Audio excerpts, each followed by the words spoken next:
Hello दोस्तों। तो जैसा कि हम लोग पढ़ रहे हैं हिंदी में भी वर्णमाला में भी स्वर के प्रकार, ठीक है, स्वर के बारे में पढ़ रहे हैं। तो पिछले वीडियो में हम लोगों ने मुख विवर के आधार पर स्वरों के प्रकार पढ़ लिया था, ठीक है। आज हम ओष्ठ के आधार पर स्वरों के कितने प्रकार होते हैं वो पढ़ेंगे। तो चलिए शुरू करते हैं। ओष्ठ के आधार पर आप लोग को दिख रहा होगा, ओष्ठ के आधार पर स्वरों के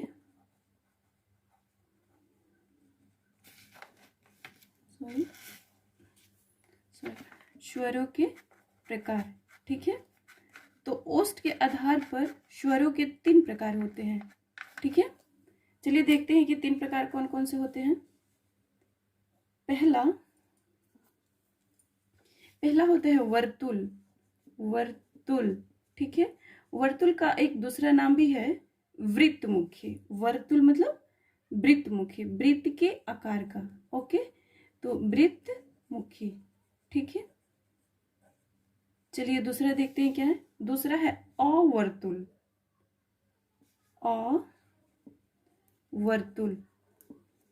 ठीक है। इसको बोलते हैं अवृत्तमुखी, जो वृत्त न बने, अवृत्त हो, ठीक है, अवृत्तमुखी। और तीसरा होता है अर्धवर्तुल, ठीक है, जो आधा वृत्त के आकार का हो, आधा वृत्त बने, ठीक है। तो चलिए देखते हैं कि वर्तुल में कौन कौन सा आता है। तो ओष्ठ के आधार पर स्वरों के 3 प्रकार होते हैं। पहला वर्तुल, दूसरा अवर्तुल और तीसरा अर्धवर्तुल, ठीक है। इसी को कहते हैं, वर्तुल को वृत्तमुखी, अवर्तुल को अवृत्तमुखी और तीसरा अर्धवर्तुल। तो देखते हैं कि वृत्तमुखी में कौन कौन से स्वर आते हैं। वृत्तमुखी में 4 स्वर आते हैं, अ, उ, ओ और औ, ठीक है। अवृत्तमुखी में 4 स्वर आते हैं, ई, ए, ठीक है। अर्धवर्तुल में देखते हैं कि कौन से स्वर आते हैं। तो अर्धवर्तुल में सिर्फ आ आता है, आम वाला आ, ठीक है।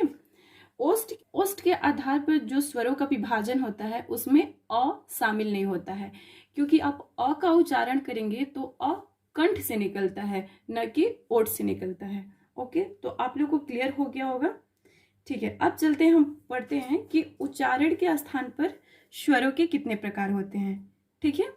तो चलिए शुरू करते हैं। तो सबसे पहले हम देखेंगे कि कंठ से कौन कौन से स्वर बोले जाते हैं, ठीक है।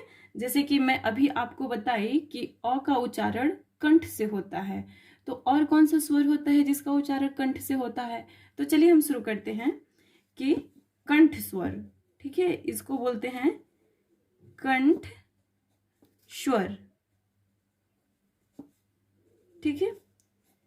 तो कंठ स्वर में अ तो आता ही है, उसके साथ अह भी आता है, अ और अह। आप उच्चारण करिए, देखिए ये कंठ से निकलता है, ठीक है, अ और अह, ठीक है। अब देखते हैं कि तालु से कौन कौन से स्वर का उच्चारण होता है। तो तालु से, यहाँ पे तालु लिखते हैं, तालु या फिर तालव्य स्वर भी इसको बोलते हैं, ठीक है, जो तालु से उच्चारण होता है। तो इसमें होता है ई और ई, छोटी ई और बड़ी ई, क्लियर। अब देखते हैं मूर्धा से कौन सा स्वर का उच्चारण होता है। मूर्धा वही, जैसे आप ट का उच्चारण करते हैं तो आपका जीभ का अगला भाग जाके मूर्धा से टच होता है, तो वो उसको बोलते हैं मूर्धा, ठीक है।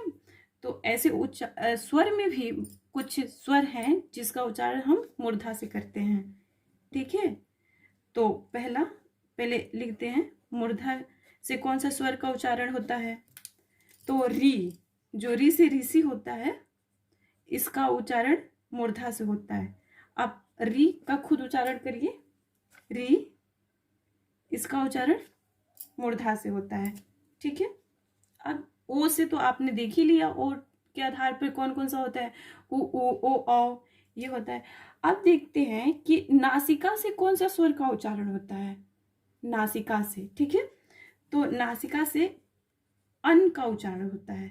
तो मैं लिख देती हूँ, आप नोट्स भी बनाते जाएंगे तो ज्यादा बेटर रहेगा। अन, ठीक है।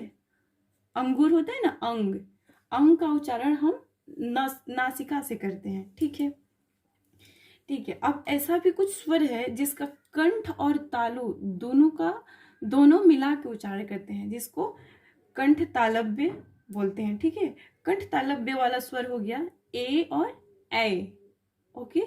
ए, जो अवृत मुखी था ना, उसको हम कंठ तालव्य बोलते हैं। तो लिख लेते हैं यहाँ पे, कंठ प्लस तालु, ठीक है। तो कंठ प्लस तालु में कौन आएगा? कंठ तालु में ए और ए, क्लियर। कंठ तालु तो एक साथ हो गया। अब देखते हैं कि कंठ और ओष्ठ दोनों मिला के कौन से स्वर का उच्चारण होता है। कंठोष्ठ इसको बोलते हैं, कंठ प्लस ओष्ठ। तो यहाँ पे लिख देते हैं हम कंठ प्लस ओष्ठ, ठीक है। कंठोष्ठ बोलेंगे, इसका उच्चारण होता है ओ और औ, ठीक है। इसमें कंठ और ओष्ठ दोनों का ही प्रयोग होता है, तो इसको कंठोष्ठ बोलते हैं, ठीक है। अच्छा, आप लोगों ने सुना होगा अयोगवाह, अन और अह। तो अयोगवाह होता क्या है, ठीक है। तो चलिए इसको हम देखते हैं। अयोगवाह उसे कहते हैं जो स्वर और व्यंजन के बीच की कड़ी होती है, उसको हम अयोगवाह बोलते हैं। तो अयोगवाह में कौन कौन से आते हैं? अन और अह। चलिए ठीक है, इसको हम लिख देते हैं अयोगवाह, सॉरी, अयोगवाह। अब अयोगवाह स्वर कौन कौन से हो गए, तो आप यहाँ पे नोट कर लीजिएगा, अन और अह, ठीक है। अब अनुस्वार तो अन हो गया, ठीक है। जो नासिका से बोलते हैं वो तो अन है ना, जो अभी मैंने आप लोग को बताया। लेकिन आप लोग एक चीज सोच रहे होंगे कि जो ऊपर अन होता है उसको तो हम अनुस्वार बोल दिए, लेकिन बहुत जगह देखा होगा आप लोगों ने, ऊपर जो चंद्र बिंदु होता है उसको हम क्या कहेंगे, ठीक है। तो उसको हम अनुनासिक कहेंगे, ठीक है। जो ऊपर चंद्र बिंदु लगा है उसको हम अनुनासिक कहेंगे, अनुनासिक, ठीक है। ये अनुस्वार हो गया और ये अनुनासिक हो गया। और क्या है? और एक विसर्ग है, ठीक है। चलिए, तो आज स्वर समाप्त हो गया। अब हम पढ़ेंगे व्यंजन। तो आई थिंक आप लोग को स्वर अच्छे से समझ में आया होगा और आप लोग नोट डाउन भी किए होंगे। तो अगर आप लोग को स्वर अच्छा लगा हो, ज़्यादा अच्छे से समझ में आया हो, तो प्लीज़ इसको लाइक करें, कमेंट करें और शेयर जरूर करें, ठीक है। फिर हम लोग नेक्स्ट वीडियो में पढ़ेंगे कि व्यंजन कितने प्रकार के होते हैं, व्यंजन कौन कौन से होते हैं, ठीक है। Okay, bye bye.